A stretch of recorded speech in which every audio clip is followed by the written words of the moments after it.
This is The Culture.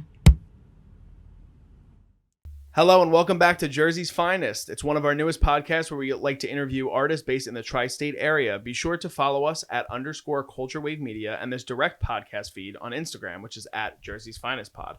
Also, be sure to like, share, and subscribe to the channel. For today's interview, I will be one of your co-hosts, Darian Scalamoni, and I'm joined by my co-host, Liz Seiko. Hello. And our guest today is an author, poet, and artist in her own right. She published her first poetry book, We Meet at Moonlight, back in 2020, which is terrific. We are so happy to welcome Victoria Pizzirusso to the podcast. Yeah. Victoria, how are you? I'm good. Thank you. That was a beautiful introduction. Oh, thank you so much. I do my best. So I met you all of 30 minutes ago, which I'm really interested to have this conversation with you because it's cool that I got to meet you through your art, which I think is a really cool concept in and of itself. Mm-hmm. But I want to start back from the beginning. On your website, it says that you connected to poetry in particular as a young adult, but around what age do you think this love for poetry came into? It came to me pretty much early in high school. Before I was a writer, I was a singer. So I've always kind of been just very artistic. Dived very deep into dancing and singing, and I used to draw a lot, but my first love was with music and still is to this day.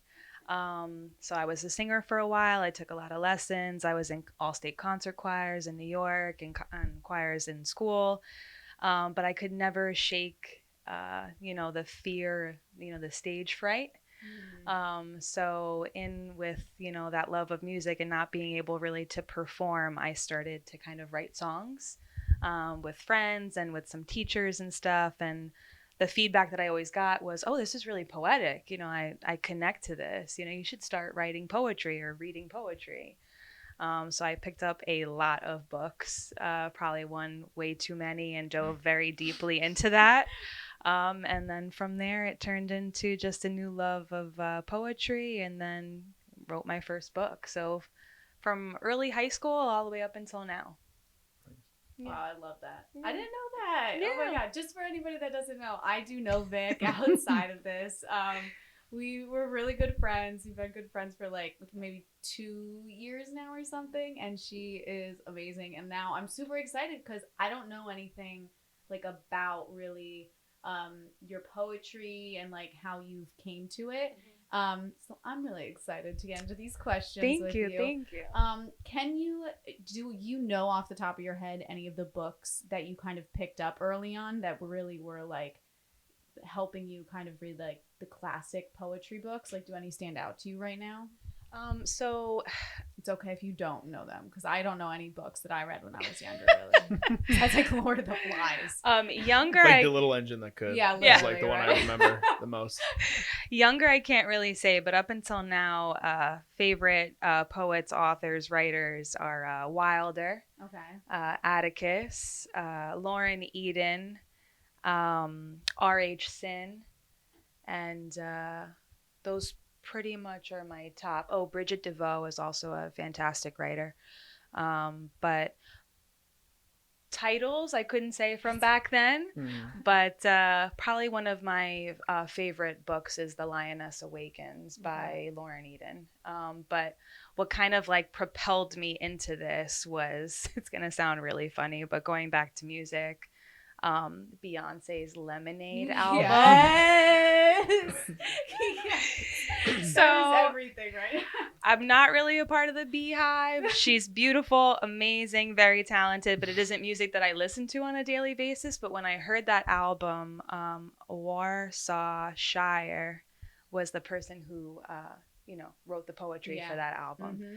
And it is just absolutely amazing and captivating. If you haven't listened to it or seen the visual album either, it's breathtaking. I'll cry right now. It's beautiful. God. Please cry.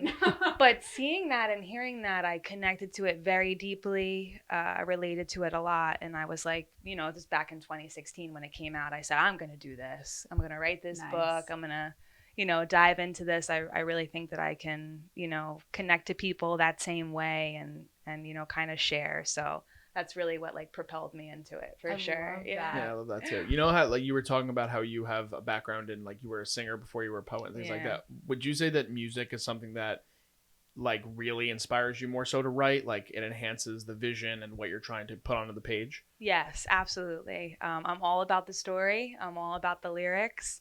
I listen mostly to R&B and to rap. Okay. But music is 100% like a huge factor and player. I'll normally when I'm writing, it's because I've been inspired by a song or just a verse in a song that kind of I have a different perspective of it or a different way that I kind of like see it or I want to add to it, and that's usually what ends up happening is it comes from a song or it comes from a book, something that I'm reading. That's awesome. Yeah, I love that. yeah. I love that too. So do you usually listen, like when you are writing, do you have music playing kind of in the background, or are you more like silent, just writing out your thoughts? It actually happens majority of the time when I'm driving. So I'll be Wow, that's very listening. interesting. Yeah, so I'll be listening to a favorite rapper of mine right now is Marlon Craft. A lot of people don't know about. Oh my. Michael knows. So Producer Michael. he is just somebody that I admire a lot, the storytelling and just how real that person is. So majority of the time I'll be driving home and he'll say something and I'll just add to it like right in that Ooh. second. And I'll usually, this is not a good thing, but I'll pull out my phone and I'll just kind of take Like a note notes? at like a stoplight. I'm like, oh, I got to get that down real fast right now because I'll forget. But yeah, it's usually when I'm listening to something. Not that I really sit down and wait for it to come to me and go through that process. Like, I'm going to write right now. Let me listen to a song. It's normally just because I'm already listening and something, inspires or like a tick goes off. That's so interesting to me because I feel I want to go back to how you were talking about you're a storyteller because I feel like all of us can relate to that in some way, especially here at Culture Wave. But like for me, in my own personal experience too, throughout the years, music plays a big effect. Like I love making music videos, even for songs that like exist, because I'll hear a song and I'll be able to completely visualize how I want to tell that story through the lyrics visually. So in terms of how you're able to do that with poetry, is it something where it's the lyrics that are affecting you? Is it the actual music, like rhythmically, if that's the right way of saying that? But like, is it a mixture of the two? Is it one versus the other? And like, in terms of a lot of the things that you talk about, especially in your first book, is based in like love. So how did that kind of jumping off point happen in terms of music? It really is the lyrics, to be honest. The beat, the tempo, the rhythm of it doesn't play too big of a part. It really is what I'm listening to in that story, and then just kind of taking that connection of, roses are red and then violets are blue. You know what I mean? So just kind of adding another piece to that or a different perspective and addition. But yeah, that's what I would say. It's really just about the lyrics for me dominantly, like when it comes to music. Gotcha. Yeah. In terms of when you said you kind of started this when you were in high school and your teachers kind of pushed you to. Not pushed you, but we're like, oh, you're very poetic. You should try this. Yeah. Was it something that, again, like transitioned when you went to college? Where did you go to school and what did you study? So it did transition in college just because, as you grow up and you go through things, you experience more, you're an adult and, you're past the point of kind of figuring out like, how to go through like love and friendships and things like that. It kind of did take off in that time because I think I was just at a different place. And because I had gone through so much, I was able to put it down onto paper. But when I went to school, I studied 3 different majors, interior design, environmental science, and then also business management. So in no part of that was there any literature in that journey at all.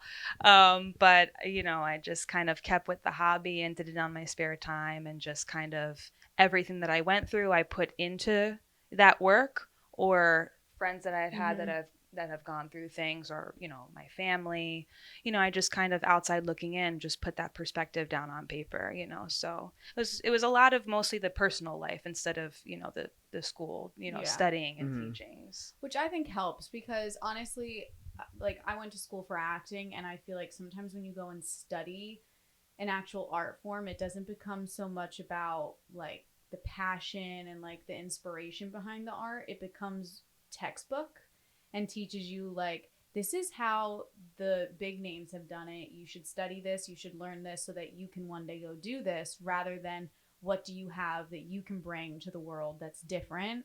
And then after being forced kind of to just be put in a box a little bit, you kind of get jaded in a way to be able to actually like show your natural instincts for art. So people that I've talked to, the people that still love what they do, like artistic wise, or the people that went and did something completely different in school and were able to go live their life and like were like, yeah, I'm learning this in school, but then on the side, like I love like my poetry, I love singing, I love acting.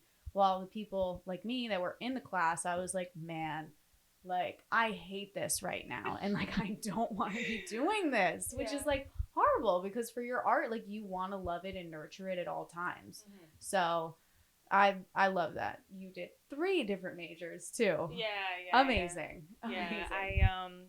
I'll definitely add to that with poetry, the beautiful thing about it and its evolution over the years is that you really can do whatever you'd like, and you can express yourself in any way, and there's so many different forms and types of poetry. So, whatever resonates with you and whatever you want to put down is, what people will read. It can be just a simple sentence, a very simple idea. It could be narrative, I'm telling you something. Or it can be absolutely like very metaphorical and you have no idea what that person is trying to say, like at all. So yeah, that's kind of why when I was getting into it, I was a little stuck on, I need to do this right and I need to do it how everybody else does it, because then it, people won't understand it, or, people won't like it. And that pressure was just pretty debilitating. Was it? So the more that I researched and I read and read and read, I found that people just really have found their own way. And it's very unique and it's very creative. So I suggest it if anybody wants to get into it. I really do. I feel like authenticity is a big part of it, right? Like when you're able to put yourself into something, that's when people kind of respond to it the most and they get the most out of it. Yeah. So in terms of like, again, like you were saying, just being able to talk about personal experiences, and then you went on this little journey where you're like, oh, I want to make sure I do it right. But then in your research, you're like, oh, it's just like people will accept it for what it is, right? 100%. And you'd be surprised how many people really relate to what you're saying, and you think it sounds confusing and you think, oh, people aren't going to understand where I'm coming from. And they really do. Like, it's incredible the feedback that I've gotten and the messages that I've gotten from people that I just don't know, saying, oh wow, like you put words to something that I've been feeling for so long and I had no idea how to express it. And it's not always, a negative thing. Sometimes it's like, I've been feeling that this overwhelming joy and I never knew like how to really, say it. So yeah, it's really incredible. Yeah. I can't wait to talk about some of the things. I love it.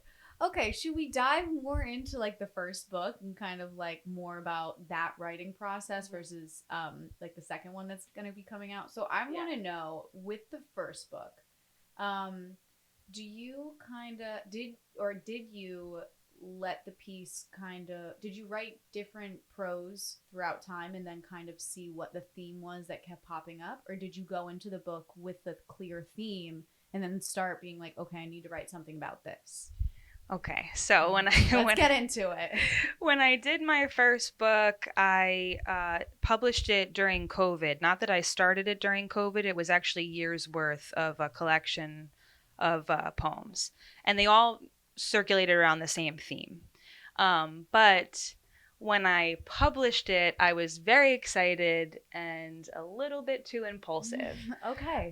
So what I ended up doing was kind of publishing a collection of poems rather than an actual storyline. Okay. So when you read the book, I don't know if this is, your take on it when you read it, fresh eyes going into it. Now I've had 3 years of kind of really staring at it like, what did I do?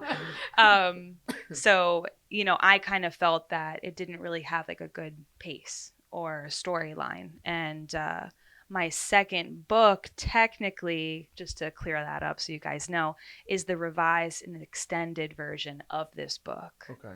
I do have another book, so I guess my second actual book, but we'll talk about that later. But what I have been working on is developing this story the way that it should have been done in the first place. And I wanted to create more of a narrative. Okay. So more of a storyline to tie each page together.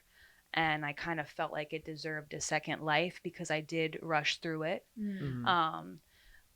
All of the poems that were in the first release are in the second. Okay. But I was able to kind of tie them together, add to them, keep some of them I kept as they were. And I added another chapter to it too at the end. That's an actual conversation. It's like a phone call. Oh my God. That's really cool. I love that. So it wasn't, I sat and kind of, developed the story.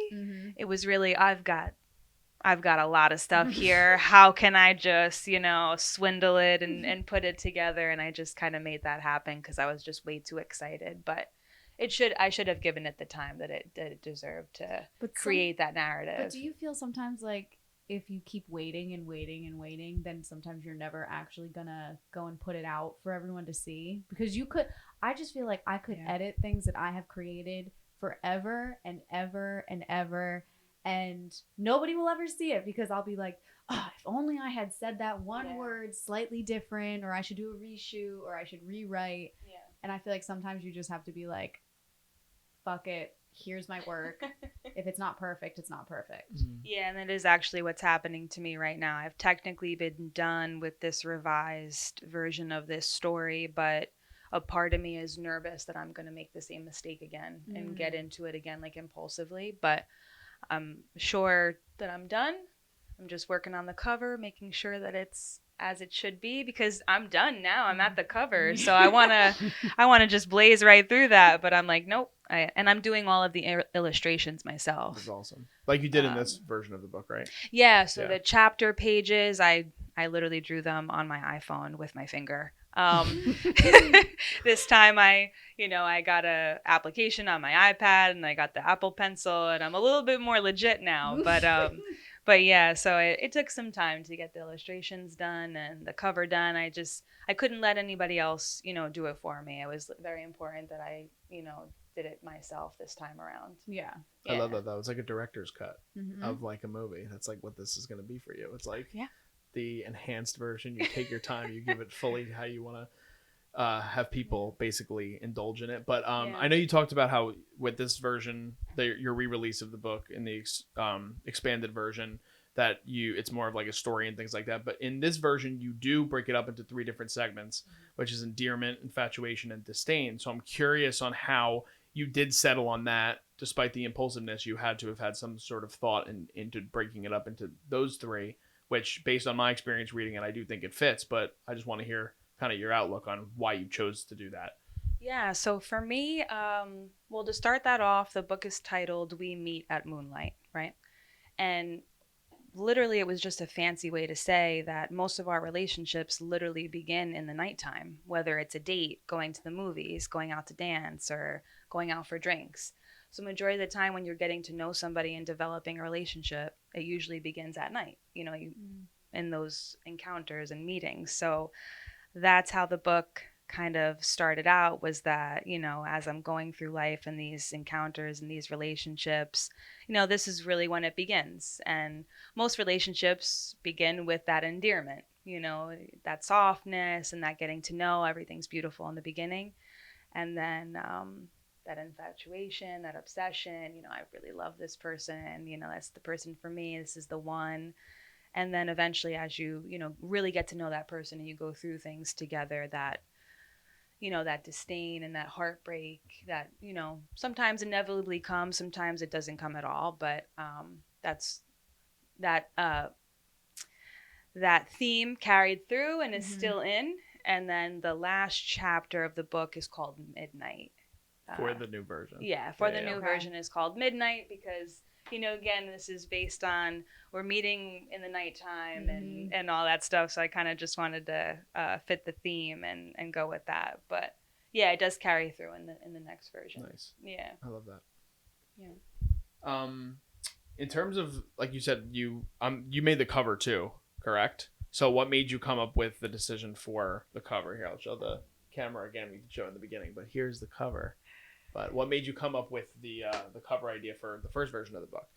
It was just kind of a vision that I had, and actually, my husband, thank you, helped me create that because I wasn't as like tech savvy at the time. So I was like, I really need help trying to figure out these, shapes and placements, and getting the words in between and all that. But he helped me a lot, so thank you. But it was really just that vision, that moonlight. I wanted to incorporate, visually into the story, so that's why I decided on the moons and full moon for the cover. Nice. Yeah, and for the new version too, it also carries into I have it's 2 crescent moons with 2 hands, kind of holding them up. I so love that. yeah, Cute. sorry, Aw. sneak peek. Do you go through do you come up with a few different designs and then kind of go between them, or do you have like a clear idea for the cover and then you were like, I'm gonna draw this? Usually what ends up happening is I think about it and I think about it and I think about it and I come up with an image in my head and then I Google it. Like I'll say like, Keywords. left hand out or Mhm. reaching for something or shovel in dirt, and I'll literally look up. I love that. I Shovel swear in dirt. that is one of them. That's so funny. I just look them up and I'm just like, all right, like I like how that looks. Let me try to figure out if I can kind of change that a little bit, and then that's it. Usually how it ends up happening. That's my creative process. That's it. Here's tips for everyone. Yeah. Go make your own. You got this. Everyone Google shovel in dirt. Shovel in after dirt. you listen to this. There's a lot of different ones too, by the way. Since we talked about your husband, shout out to Darwin. Shout out Darwin. Do you like to get advice or like input from your friends and family? Yeah, I do. I absolutely do. I have a lot of writer friends, friends that are not writers or readers really, and I do have friends that are readers as well. I definitely have asked for opinions. My husband, just because he's with me, majority of the time, he's really the only one that kind of, reads into them, and I'll read it for him and read through it. And I actually like reading to him the most because he's not a reader. He's a big researcher, articles, videos, things like that. Very intelligent person, but he's not the type of person to pick up a book. Okay. So I love reading to him because he's just a great jumping off point of, is this understandable? Like, could you read this and get what I'm saying from like your perspective, somebody that doesn't read poetry at all, you know? So it's great working with him because I'm able to really get like that honest like feedback. Yeah, not somebody that's like read a ton of like poetry literature. Yeah, and is like, they're like, I love this. I love this. Yeah, It has which this is great. meaning. Which is great, but it's also really great to just get like that fresh perspective. Oh yeah. Yeah.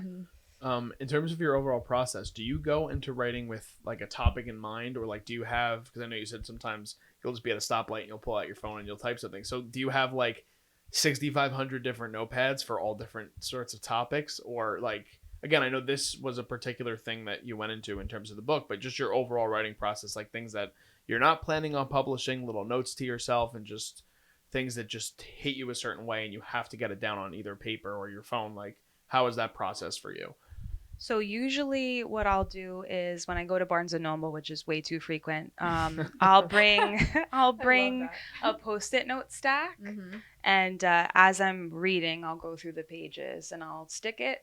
And then I'll usually put it right underneath the point that I'm, kind of jumping off of. Yeah. And then I'll make a note of like my own poem that I'll kind of do right there in the minute. And then I'll just kind of collect them at the end, stack them up and bring them home and then put them into another notebook. It's very weird. I don't know why I do that, but there's just something about not bringing like a big notebook with me. And I just like kind of having the Post-its. It's like a little weird thing that I have. Yeah. Yeah. Everyone has their process though. I respect that. I feel like it's do. also less stressful because sometimes when you have a whole notebook, you're like, I gotta fill this thing. Yeah. Like I've gotta write, and like with the sticky notes, it's just like, oh well, just a little piece of paper. It's easy. Yeah. It's so aesthetically pleasing. It's just beautiful. I do. I love that. Do you feel inspired like to write, or do you find yourself sometimes like forcing yourself to sit down? You're like, I feel like I haven't written anything in like 4 days. Like maybe I need to like actually write something concrete. Because I know at least in terms of myself being an artist, sometimes I'll sit around and I'll like I'll want to do something artistic, and then 2 days will pass, and I'm like, I need to do something. Like, I need to write something immediately, or I need to go film something, or I need to write a script. So, like, in terms of just, how do you feel about your process, and is it something where you have to deal with inspiration constantly, or do you have to force yourself to write sometimes? I wouldn't say that I force it, no. But I do definitely agree with you, though. Sometimes you just kind of get the itch, like you want to be creating, but nothing's really coming to you. And I would suggest that you, like for me, for writers, you have to read a lot. And the more that you read, it comes to you so like fluidly. So for you, with film and creating, maybe like YouTube videos, like the more the more you watch and more movies you see and things like that, it will just come to you. Yeah, for sure. exactly. Yeah, you get visually inspired and stuff like that. Yeah. So you get inspired by reading a certain work or something like that. And it really, really works. It really does. Yeah, it's kind of crazy, honestly. Sometimes I'll just sit there and I'm just like, oh, okay. You read like a page and you're like, okay, I gotta go right now. Yeah, it's really strange. It really is. And I feel like you can write a lot just based on, that one page that you've read. You know what I mean? It's kind of like prompts. Yeah. It's the same concept. No, I get that because, like, I mean, we've probably come out of movies all the time and you've been like, oh my God, like, I want to make a movie like that. Or like, oh my gosh, like, that performance was absolutely incredible. Like, one day I would love to like be on a set just to see how that gets done. Yeah. So I get it. It's like just being inspired by other work. Yeah, and even sometimes too when you're watching a movie, like we were talking about the Marvel movies and how serious they have gone. But I'll come out of the movie and I'll talk to my husband and I'll say, well, this is what I would have done. And he's like, you should just write movies. But I feel like that would work for you. You know what I mean? Like you come out of a movie and you kind of like nitpick just a little. You got to be a little critical, Always. And if you have your own spin, that could kind of like take off in another idea. Sometimes it's hard too when I feel like we leave movies. We were talking about this before with like Barbie and Oppenheimer and stuff like this. But there's certain situations where you want to say that a movie's perfect, but you feel that if you say it, it's out there in the universe and you can never take it back. Like you're like, I have an opinion, but like I just said this movie's perfect, so I can't have any flaws with it. But like I feel like there's flaws in almost everything, right? Absolutely. So there's always ways you can be better and pick things apart. Except the Barbie movie. Except for Barbie. Which is a different episode, but the Barbie movie was perfect. Yes. Moving on. As it should be, because Barbie is perfect. Barbie is the queen of everything, obviously. So this is a book that you self-published, correct? Yes. So did you know anything about self-publishing when you first did decide to do this, or? No, not at all. I took a lot of research, and there's so many different platforms too. With this book, I just went through Amazon KDP. That's their system. But for the revised and extended, I'm using Ingram Spark Books. And only because they just have a great platform. You can sell anywhere. They have partnerships with a lot of different bookstores, and that's my goal, is to be in a bookstore one day. So having that partnership is just a great foot in the door. You still have to do a lot of work, to convince people to take your book in. But yeah, I sorry, edit. I lost my train of thought. No, you're good. You're totally good. I love that. So we'll okay, so we could figure that out. We'll figure that out for self-publishing. Yeah, so I used Amazon KDP. What was that like? Okay, so like, did you have to do a lot of research before signing up? Yeah. Or like, was it you kind of signed up and then just kind of saw where it took you and figured it out as you went along? I did do research, and I watched some YouTube videos on how other poets and writers have done it. So that was like a nice guide to just kind of intro me into it. There was a lot of things that were a little bit confusing, like using their system, because they have a book creator. Okay. So if you don't already have it, kind of done in Word or like a PDF or anything, you can build the book on their site, and they have a template and all that. So it was a little bit of a process to learn, but it was at the end of it all, it was pretty simple. Like, it's overall pretty easy, because I know nothing about self-publishing. So everything is all new for me, Vic. I gotcha. YouTube is the university that everybody should be For everything, enrolled right? in. We always go to YouTube. Whenever we have camera issues here, we go to YouTube. Yeah, It's the best place to go. 100%. So really quick before we go into more things with self-publishing, this just popped in my head, and I'm curious because I remember when I used to be a teacher, I was talking to the woman who worked in the media center. This was like height of COVID. And we were talking about the whole process of basically it's hard to create and inspire when you feel stressed, right? Like sometimes when you feel different emotions, like you're depressed or you're anxious, you could still either verbalize it, you could write it down, or you could visually like explain to somebody or try to tell a story that way because of the way you feel, right? Stress is something that me personally, at least, like sometimes I just like shut down. It's hard to like inspire students that way when I was a teacher. For you, is poetry something that actually helps the stress, or would you say that in terms of that art form, it's similar where when you're in a stressful mood, you're like, I really can't be artistic with my thoughts and write it down in poetry? It's actually the opposite for me. Okay. So any type of emotion is very much inspiring and helps me write better. 100%. And when I'm, kind of visualizing from what other people go through, it's the same thing. I can kind of put words to those emotions and kind of get it down. So it definitely helps a lot. Interesting. Yeah. I'm so the opposite. Stress Stress just like shuts me down. I don't know why, but like it's like I don't know, the motivating factor of wanting to create something can usually get me past it. But yeah, I think with poetry, because it is just so expressive, and majority of poetry can be a little bit, sorrowful and woe is me. I have gotten that comment on my Instagram and social media platforms that why you always talk about negative things. Wait, people really commented? Yeah, I have had those comments, which is absolutely fine. They are not wrong. They are absolutely right. But a lot of the time poetry is kind of, it comes from like you being kind of dug in the dirt and like you're blossoming into something new, and it's kind of like that release. So a lot of the time poetry is a little bit negative and gloomy because that person is kind of trying to come out of that deep emotion, and so that's it's just kind of how it goes most of the time. I think that's so interesting because I feel like poetry, at least in my experience with your book in particular, like it's a filter for your thoughts, right? So I'm able to take something that you have written, and again, it's like verbalizing something that I'm thinking, like you kind of talked about, and being able to put it in words that I was not able to say, right? So I think it's interesting that people take so much of what you're posting and talking about it as a negative when, like, I don't know, feel like they have their own personal problems. I know. Well, I feel like because where you are at, sometimes with poetry, I feel like it could flip positive or negative also, each pro. And it's almost like depending on where your personal head's at for that day. Is it like, are you going to read it as like, oh, the flower like blooming? And you're like, is that a good thing? Or is like, oh, did they come out of like a dark time, that flower? And how long did it take to bloom? How long did it take to bloom though?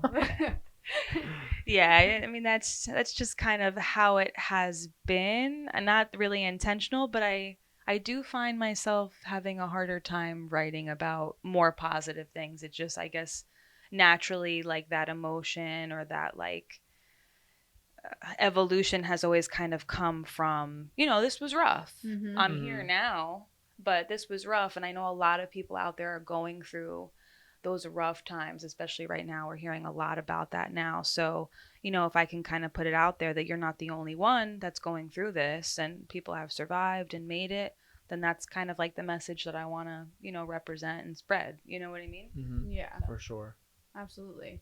I do. So talking about kind of stress, because I feel like there's two parts of poetry, and it's like, and writing, not just poetry, the initial writing, starting to do everything, and then the editing.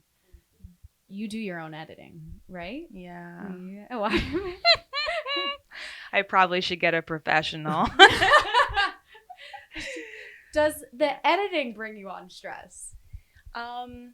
It does, because a lot of the time I'll start off with, okay, I want to separate these, two parts of the poem, and I want to keep that consistent. Or I want to add a line at the end whenever I have a thought, but I want to put it in this type of font so that the reader recognizes that, when you're reading it in this font, it's a thought versus, me verbally saying something, or vice versa. And a lot of the time I'll catch myself like, okay, I did it on the last 50 pages. Why did I miss it here?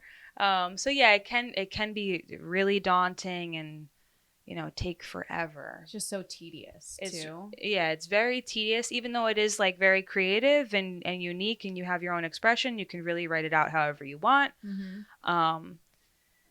Remembering that you want things in certain places over like a 200-page book is sometimes, it gets to be a lot for sure. Yeah. Would you say your editing do you do multiple rounds of editing or how many would you say, like for the first book, how many would you say you did? For the first book, I would say I probably only did maybe around 5 to 10.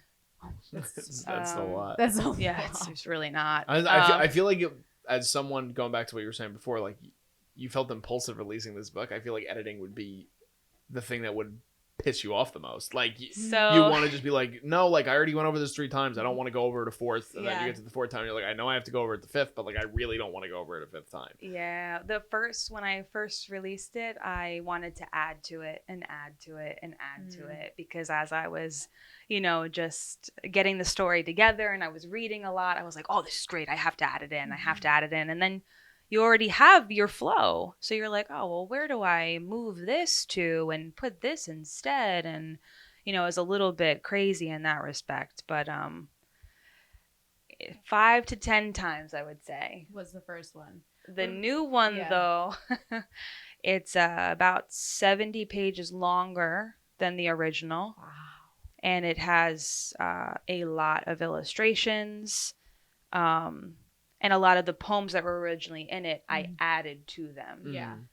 So I'd say that I've gone over it. I can't even count, to be honest. Wow. Yeah, it's uploaded and it's in there, and I'm still going over it. And you're still tweaking it. Yeah. Do you try to do it though, where you're like, okay, this editing session, like I'm only gonna focus on the illustrations, versus like, okay, I'm gonna focus on like the punctuations and then like verbiage. Yeah, that's exactly the process, literally, yeah. But it has been a little bit tough because as you're going through it and you're placing things, you'll notice other things. So you kind of get caught up. Fix it really quickly. Yeah. I'm a mess. No, absolutely not. First of all artists are messes. Yeah, no artist is normal. Every artist has their thing. But I'm curious on like the day-to-day for you. So like on a good day, like how many poems would you write in a day, do you think? Really honestly, not many. I'd say on the high end, like 4 or 5. Okay. And then you go through that whole process. Like you're not the type of person that would be like, all right, I know that these 4 are definitely going to be a part of something. Let me go back and now edit those before I go to the next one. Like you're more write the baseline of the poetry first and then going back and doing like the editing, so to speak, right? Yeah, absolutely. Yeah. So like your day to day, what would you say in terms of this whole process, at least in terms of the first book? How was that for you? Or at least even the new books that you're working on now. So the day-to-day really looks like, reading, listening to things, trying to get, that idea of what exactly I want to express. For example, I already had this story, right?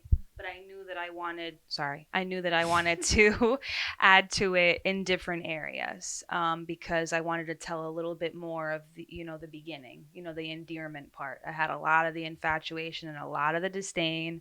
But I really wanted to add more of that softness, which was a little bit complicated for me. Yeah. So I had this storyline and I said, all right, well, if I have to go back and I have to add, I'm going to have to listen to a couple of things and read a couple of things and try to get that inspiration. So the day would look like, reading and connecting and, relating and then giving my perspective, then reading through the first chapter and seeing where it fits. And if it doesn't fit at all, finding where I want it to live, So if I have this idea of like, the poem before is based around dancing. After that, if I want to add it in, I kind of have to tie in that dance theme or something that involves dancing for it to make sense and to have a place.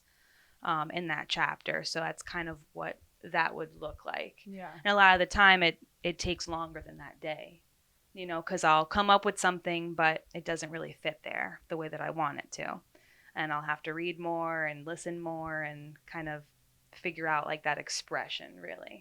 So that's the best way that I can kind of explain Yeah, it. no, thank you. And then you approach things differently on different days too, right? Different Yeah. moods. So that's always a process Yeah. in terms of doing all that. Do you want to transition? Do you want to start talking about the second book that you're working on? Yeah, so the second book that I have already kind of added in, I have all my pages down, but they're a little bit all over the place. But it's called Your Given Garden, and it's just literally another fancy way to say this is, the world, the family, the life that you were born into. So you are given garden. I love Um, that. so it's based on, your experience in the world, your experience with your family, your siblings, your friends, and kind of figuring out your place in all of that. Whether you're having good experiences, whether you're having bad experiences, trouble connecting, finding out that people who are supposed to be a certain person in your life are really not who you think that they are, and people that you had no idea were really there for you. You kind of develop that relationship and create that bond. Yeah. And the biggest theme about it is, and the first poem that I wrote, and when I decided to write that book and give it that name, was you don't have to grow where someone left you covered in dirt. So I wrote that poem and I said, you know what, I'm going to write a poem about, you being literally placed here and you're expected, to grow in this. And, somebody was just like, here, this is what you got and you got to work with it, So whether that's, just your place in society or your family or your friends or however you want to interpret it, that's the basis of that book, and I'm still working on it. And it was 200 pages, but right now it's looking like I'm going to take some of it out because it's a little wonky. I did it right after I did the first, before I decided to revise the first. And I said, I really have to get my bearings and create an actual narrative and make this make sense. So it's a big work in progress. Yeah. Do you feel that your writing has changed in a way between the two different books, or that like you've kind of, I'm assuming you feel like you've grown too as a writer? Do you feel like that's a little like nerve-wracking though, like watching yourself grow and be like is I feel like sometimes a second book is a little bit nerve-wracking because you're like, okay, I just want it to be a little bit better than the first. So you put that pressure on yourself. Do you feel that at all, or you feel more just like comfortable? I do feel it a little bit, Okay. to be honest. Mostly because with this revised version of the first, I really wanted to, develop my skills as a writer. Yeah. And it was important to me that I kind of figured out how to make it a story. Because writing a novel and writing poetry is two very different things. And the people that can write a novel, I applaud you. You are absolutely fantastic. And I couldn't even dream. But, I did in a way kind of want to get to that level a little bit. Just like with writing a song, it's really tough. Yeah. It is really tough to express a point for like 3 minutes, and people are just like, all right, get over it. Like, you're done, So, but, I kind of am putting myself up to a little bit of a standard, and it's kind of been a little bit tough and like nerve wracking, but at the same time, I'm really proud of where it is at this point, and the level of writing has, in my opinion, transformed completely. And I think that you guys are going to really enjoy the new version of it a lot more and kind of connect to it much better. You know what I mean? Because it does have that storyline and that conversation piece. So you kind of know exactly where I was coming from when I wrote it, instead of kind of trying to figure out, oh, I wonder what she meant by this. You know what I mean? Okay. And you see that relationship really start, and you feel it, and you understand where it started. That was my biggest thing. And sorry if I'm going on a little bit of a tangent. Please. My biggest thing was when I read the book over and over and over 3 years, I said, I have no idea where this began. All I know is that I absolutely hate this person, whoever this is. And I I really don't feel that endearment. Mm. And the chapter's called endearment, but I don't feel that at all. I just feel like it just started off with just absolute chaos. And it was really important for me to go back and figure out that part of the story. And that was the toughest thing for me, was figuring out that narrative. And from, to your original question, sorry, I feel like I've transformed that, and I've been able to get that narrative and that story down. Yeah. So, all the research and all the reading has really helped. Mm-hmm. Well, it's hard doing full story too, because you also don't want to sound almost like repetitive in a way too.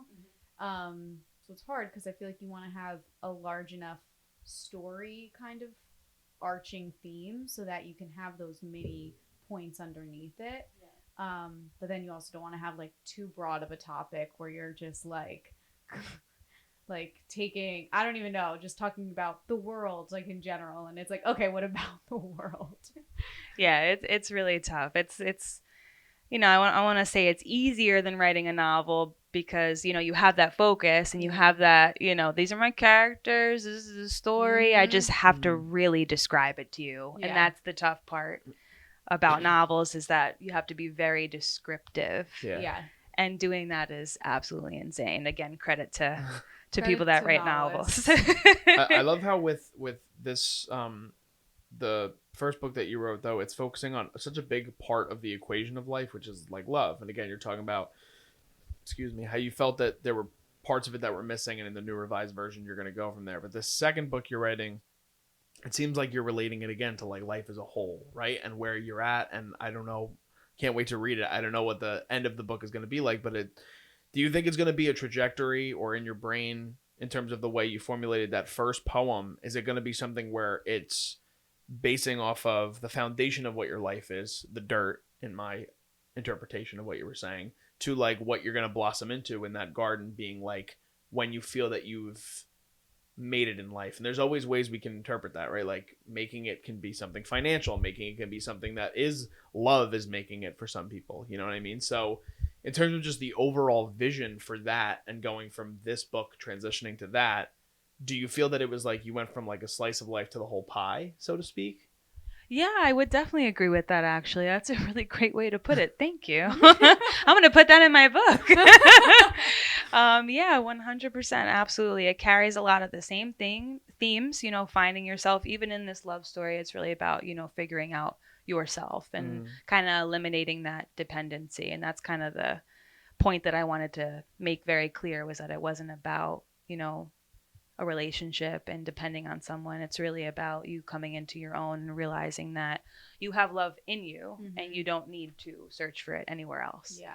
And that's the same thing in the second book, is though you're kind of brought into whatever situation you're brought into, you have enough within you to make your life whatever you want it to be, and yourself whatever you want it to be.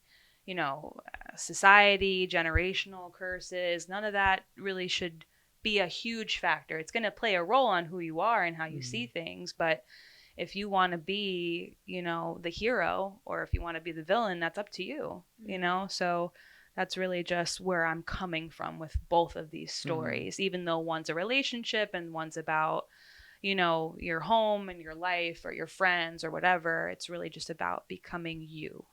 So preach, girl. Love that. I love it. I just I don't have anything I to can't say. wait. I can't wait to read this book. Chills. Is there anything else you wanted to add about the second book? I don't think I have any other questions, unless Michael, do you have any questions that you want to throw at Vic? I mean, I didn't have a mic, but I have so much to say. I'm sitting over here so inspired by it. Oh my God. I love the idea. I love Yeah. Pull out the mic. Pull out the mic. That one is plugged in. check. Hey, hi. Hi. Everybody, I'm here. Yes, no. I just love the theme of both books. But in like, I'm really big and into perspective, and I just feel like that's like something that isn't talked about enough, just because everyone has their own perspective of everything. And like, if you can take one thing, one generic sort of thing, but have everyone be able to now like see it in their own perspective, and then I don't know. Basically what I'm trying to say is that I feel like you have taken a theme that can be interpreted, can be read through in so many different ways, and it just like speaks to perspective and the growing from dirt, like that's what really sold me. I was like, oh my gosh, like that's like, to be able to read that and like you could be talking completely from your own perspective, and to be able to see that and like know like, oh, okay, like I can still kind of relate to that, or I can form my own perspective, or I could put that in my own shoes from my own upbringing. It's just so real. It's really real. And so I mean, it's not really a question. I just needed to kind of like say that. I'm sorry because it's so, it's really good. Thank you. But even also like in the sense of just, you know, ourselves, because, you know, like we all have mentioned how we're all creatives, and, you know, you have brought up some really, really good points as far as where you need to do, because I myself have been I'm a songwriter. So I've been struggling with songwriting for a little bit, and I'm realizing, yo, dang, like I need to be reading. You need to read poetry. Right? So again, not any questions, but just you know, what you're doing is really powerful, and it's bigger than I don't know if you realize. But thank you so much. I really appreciate that, and honestly, that's why I started writing, and that's why I do write, is just reactions like that, and knowing that I'm not alone. And if I can make somebody else feel not alone, happy, sad topics in the middle, anything is beautiful. So thank you. Thank you so much. So I want to talk to you about some specific entries. So the part of the book that I related to the most was, and that's ironic because you were talking about how you felt there was a lot in the infatuation section. Because I don't know, I always view myself as, I just love all people, right? And I feel luckily, I feel in tune with people a lot. Like I'm able to interpret certain things that they're feeling based on like anything, right? So these were some of the things that I picked out that I was like, oh, these were things I really related to, and I felt I maybe interpreted the right way. And I'm very curious whether one I did, or if I didn't, I would love to know your interpretation of when you wrote these specific poems. I gotcha. Okay. All right. So the first one, this is my first time reading poetry, so say how I do. I did create some sort of breaks like the book intended, so hopefully this is good. It says, I'll meet him anywhere. At moonlight, our memories are vivid in darkness. We danced around time until it tired and left us, shimmering until sunrise. What a burden to bear the memory that lingers. I dread the absence of you in daylight. So I interpreted that as, again, going back to what you were saying earlier on in the interview, so much of the relationships you start to form with people are created at night, right? And again, the vividness and darkness, I feel like you get the realist version of people in those moments. And then you dread the absence of who they really are when you're trying to have a conversation with them at a different part, because it seems like daylight is different entirely, different version of them. Wow. How'd I do? That was fantastic, and actually not how it was intended. Wow, okay. I love it. But that was a really great perspective. Thank you. I really love that, and it makes absolute sense. It can definitely be read that way. For me, it was literally as it's said, you know, I will literally meet this person anywhere, you know, under the stars, you know, under moonlight. You're dancing around time until it tires and leaves you. And it's really just, you know, you're kind of having this relationship without really getting to know much. You're just really having a good time. You know, at night you're going out, you're experiencing things. And then eventually like that, those moments pass. And you dread the absence of that person in daylight because, you know, really during the day, they're not really around. And that's part of what I explain more in the next version of the book is I kind of had to develop that part of it a little bit more, and kind of like that deception of that person is only really coming around at night and what's the reason for that. Oh, okay. So that is what that that is what it's that like a meant. weird deceptive sort of it had a deceptive tone, absolutely. But I really love your perspective. Thanks. Actually, that makes complete sense. That's better. I like that better. All right, so the second one I have, I hope you find the version of you that you love most. Maybe then you will hold on to yourself. I think this is more direct and obvious, but again, you talked about how at the end of the book it's more about finding the love within yourself. But in this circumstance, I feel like, again, you're talking to someone else, and you understand that you love them for who they are, but there's a semblance of them that doesn't love themselves, and they're giving so much of themselves to other people, or you, maybe in this circumstance, or whoever the subject of the poem is. And then you think that once they're able to love themselves, they'll be able to fully hold on to that and give it out in abundance. Absolutely. Absolutely. And that one is correct. That was perfect. In the revised version of that book, I changed that poem slightly. I Well, added now I need to print it. this one out and put it on my wall because it's one of my favorites. I added to it, and actually, I can find it for you really quickly and read it to you because I have the beginning of it, but I want to read it to you correctly. Okay, So if you absolutely. A special. give me I one don't know second. if I'll be able to like fully interpret. Like I need to like read it in front of me. So, but I want to hear. Okay. I do want to hear the new version of it. Okay. I might not be able to interpret it fully based on what you say though. See, I'm like one of those other. I'm not a reader.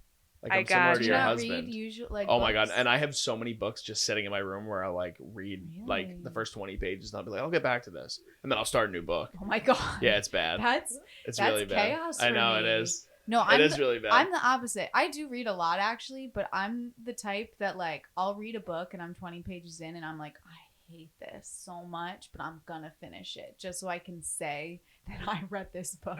My god. I'm literally there's times where like I'm reading a book and Tyler's like, oh, how is it? And I'm like, it sucks, but I'm gonna do it. That's how I am with movies though. Like I'll sit and watch a movie like no matter how bad it is, just because I'm like I can't like. There's only one movie ever I've seen in a movie theater and I've walked out ever in my life. Really? Because okay, do you hope low key that like maybe the ending saves the whole thing? No, because I think you just have to give something like a fair shake too at the same time. I don't know, it's weird. I think every art form is different in that sense, right? Like even with music, like sometimes I'll listen to an album once and I won't love it, but then I'll give myself a little bit of time and I'm like, maybe I should listen to it again and see if I interpret it a different way.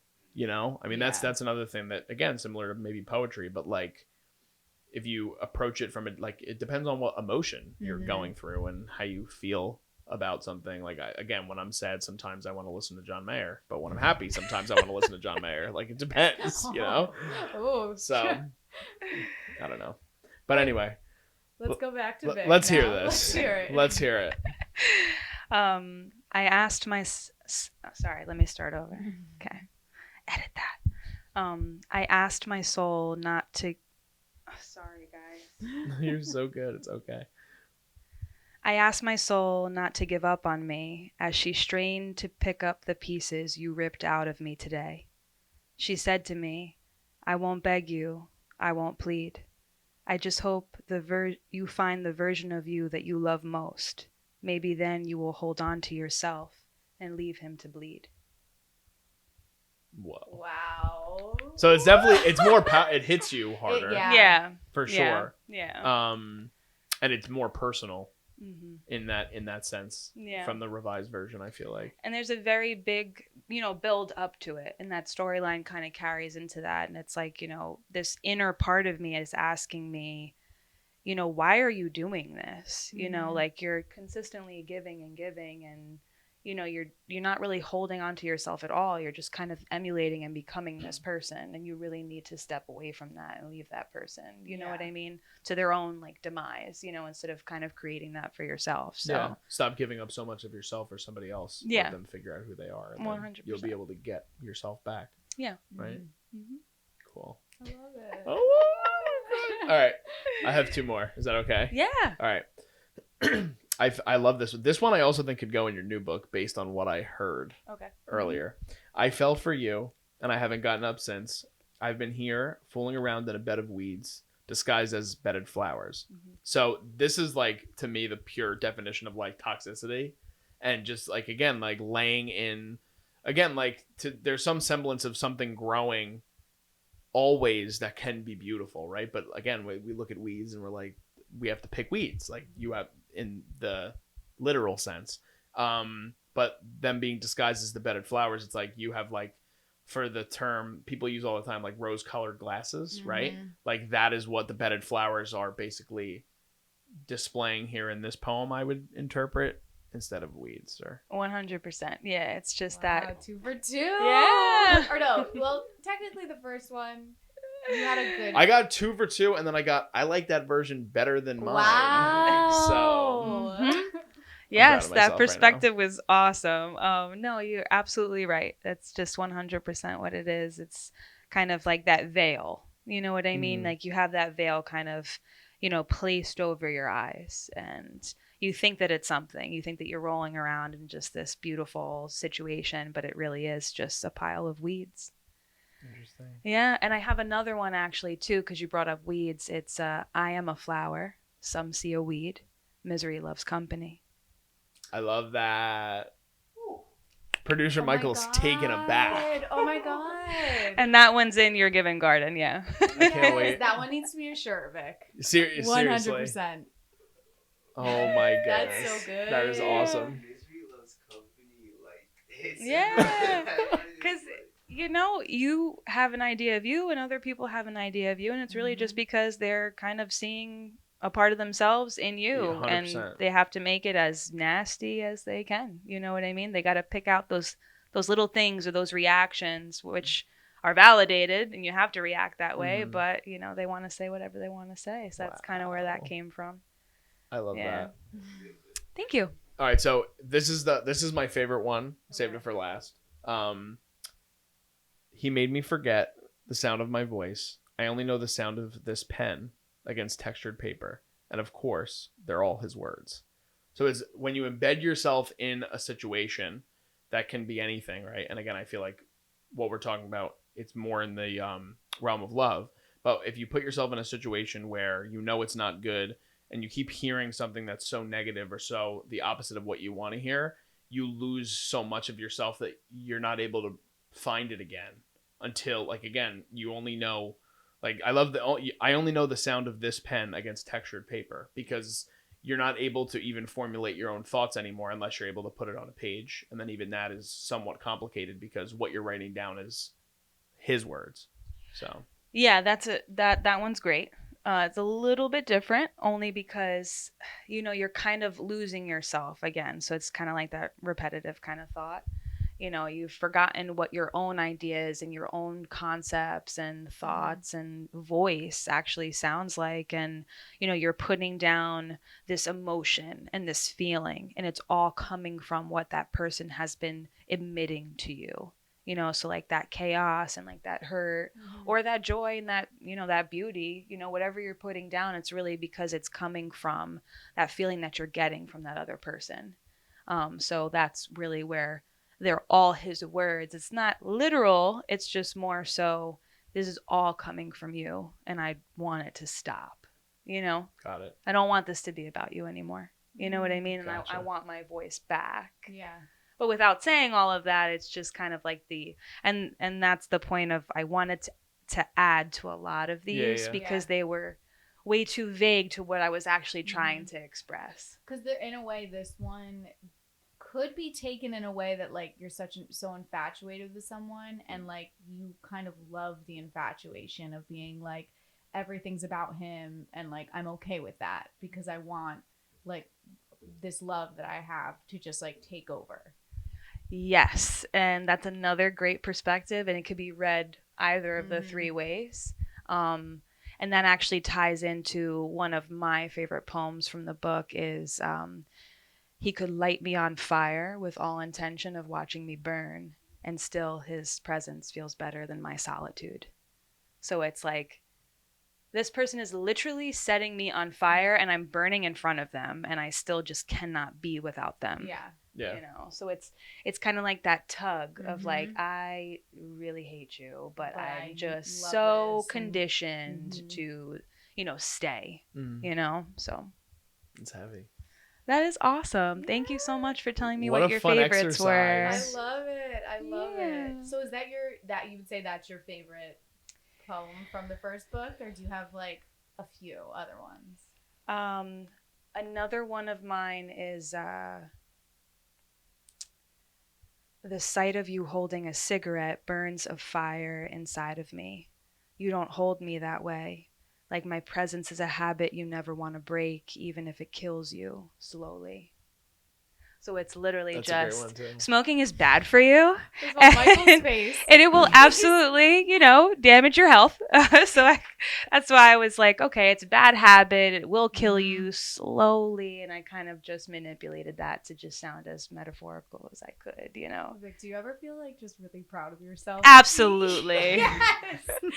Absolutely. I would. And if I wrote that. honestly, I've never been able to really feel that because, again, of like my fear with performing and my love for like the arts, it's just been really complicated for me to express myself with that. And I'm working on it and I'll hopefully get there. But this has been like an avenue that I'm just, for some reason, able to go down and to really do and flourish. So it's, as I'm sitting there and I'm reading these things, I'm just like, oh, wow.